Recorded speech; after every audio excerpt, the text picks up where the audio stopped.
So these are our brand new alarms and receiver. So this is the Txi-D digital bike alarm and this is the Rx-D digital receiver. So completely digital system, new design from the ground up. So we've got completely new mouldings, we've got improved weatherproofing on the inside where we've invested in robotic coating machinery, and the only thing that really remained the same is we have the vibration sensing, our tried and tested vibration sensing. So we've done away with the switch at the bottom. We no longer have a tone control or the sensitivity, so no high and low range of sensitivity. You turn it on with the push buttons on the front, which also carry out a number of other functions.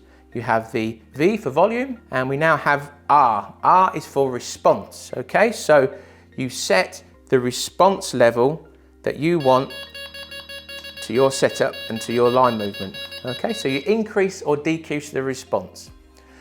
Now it's similar to sensitivity, but it's subtly different. And the reason is that we've also now got digital signal processing. And that's what we've been working on for all this time. Sounds complicated, but what it has allowed us to do is we now have another adjustment, which is beep speed. We have 8 different levels of beep speed. And you think, well, what do I need that for? Well, our current alarms are great, okay? Got loads of sensitivity and they pick up far more than a wheel ever would. But what tends to happen is in sort of plus and those higher levels of 4, 5, 6 on the S control is that in some situations, it can get a little bit too lively and just a little knock can send it into the warble, you know, make it go berserk. And you don't know whether you had a liner, whether you had a knock, whether you had a run. You know you had something and it's more than you would have known with a wheel, but you didn't get the information that you needed. So we thought, right, how can we make this more usable? You're getting information, but we need to know what that information is and what's happening at the business end. So we've now got beep speed. Now out the box, it's set to beep speed level 4, which will be just like your TXIs. Okay, so you can just turn it on. There are various defaults, which mean you can just go fishing, adjust the response, and it'll be just like you know and love with your current TXIs. But if you want to start playing with it, you can personalize it and start to get more out of the vibration sensing. So there it is in level 4, okay, nice and lively, maximum response. If I now turn the beep speed down, I'll set it to level 1.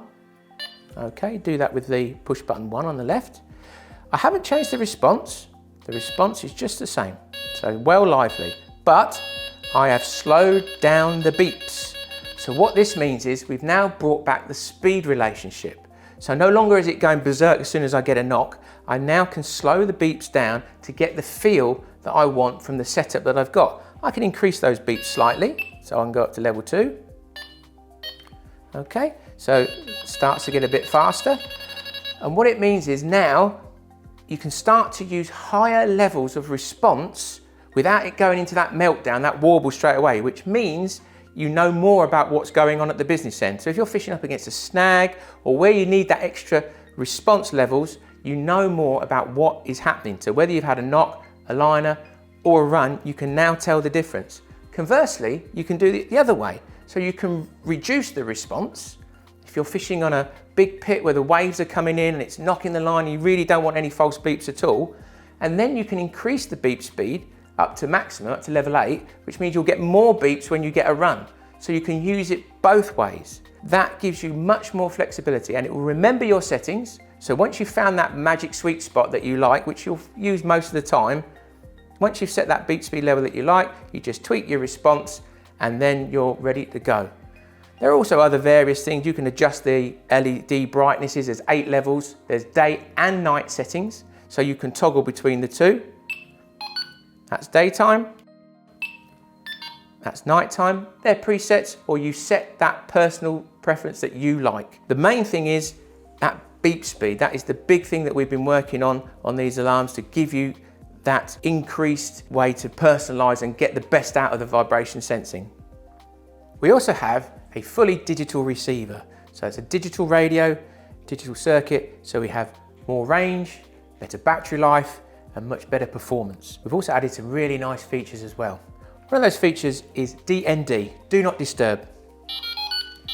Okay, I've just set that. Now this is for that situation when suddenly you can see a storm coming in, okay? Everything's been okay, you've set all your alarms nicely, but there's a storm coming in, you know it's gonna pass, but it starts to chuck it down with rain.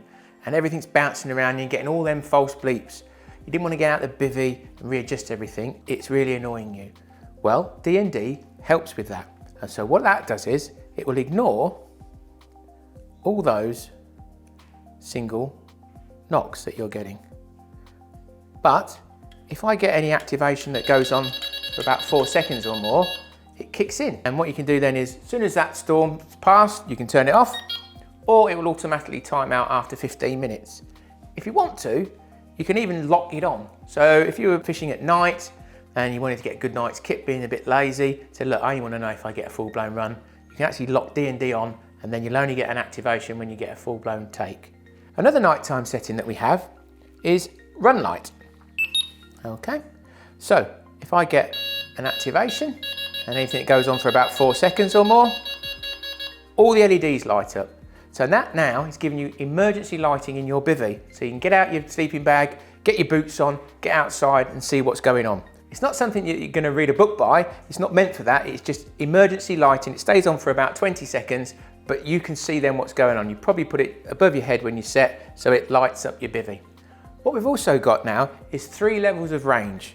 So straight out of the box, it is set to standard, and that is your everyday range for walking up and down, doing whatever you want. You can go down the next swim. In line of sight, you've got about 750 meters. That doesn't mean you're going to be that far away from your rods, obviously, but you've got that confidence that that's the kind of range you have in that full line of sight. Bankside conditions will be slightly different, but you've got a good usable range to do what you want to do. What we also have is short range. And that's that little purple LED, shows you that short range. And what that does is, that reduces the range of the receiver to about 50 meters. And that's for when you're sitting by your rods, you're not gonna go anywhere, you can put it in short range and you can maximize your battery life, okay, and get the most out of your battery. What we do also have as well is boost. So if I want to set it into boost, I hold the button down and it will then go into boost. And that now gives you an extra 15 to 20% range, okay? And that will just last for 15 minutes because it's going to use up your battery a bit more. But if you have to go somewhere in an emergency, go and help your mate, or go to the toilet, or go to your car, you can set it in boost and it will give you that little bit extra for when you need it. That will time out, as I said, after 15 minutes and go back to the range that you'd set previously. What we also have is increased security. So not only do we have our anti-theft system when you turn the alarm off, but what we also have now is our IMU movement detector. So you can set that on your alarms when you go to sleep at night or where you feel that you need to activate it. And if somebody tries to physically move the alarms, it will trigger the anti-theft alarm on the receiver. So there's no way they're going to be able to turn it off or turn down the response or cut the line or do anything. If they physically move the alarm, it will still trigger the alarm on the receiver. Both the alarm and the receiver come with molded hard cases, and the receiver also comes with accessories including a lanyard, belt clip and bank stick clip. All our visual indication systems work with the Txi-D, but it does have a dedicated d-lok and dedicated safety.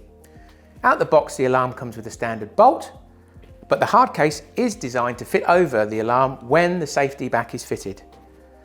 The alarm will be $134.99 and the receiver will be $149.99. So that means $550 for a set of 3. So that's the Txi-D and Rx-D.